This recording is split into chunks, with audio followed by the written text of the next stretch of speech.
धाराशिवमध्ये मुसळधार पावसामुळे पूरस्थिती निर्माण झाली आहे। पुराच्या पाण्यात अडकलेल्या नागरिकांचा घराच्या पत्र्यावर त्यांना आसरा घ्यावा लागलाय।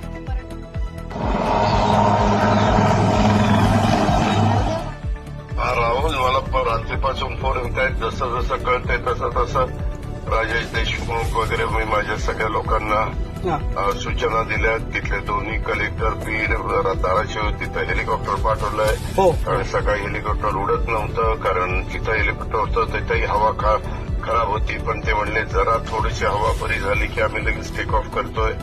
बाकीच्या सगळ्या दोन्ही तिकडच्या एसपींना सूचना दिल्यात वगैरे त्याच आणि माझं ऑफिस सारखं नाही दादा 6ला फोन मला देशमुख साहेबाचा, मोगे साहेबाचा आणि आपले बाळराजे मुळूकचा आला। त्याच्यामुळे यंत्रणा हल्ली 80% झालेले आहेत, एक 10-20% लोक 5-7च राहिलेले आहेत। ते एक राऊंड झालं तर सगळे संपतायत, रेस्क्यू होत आहेत।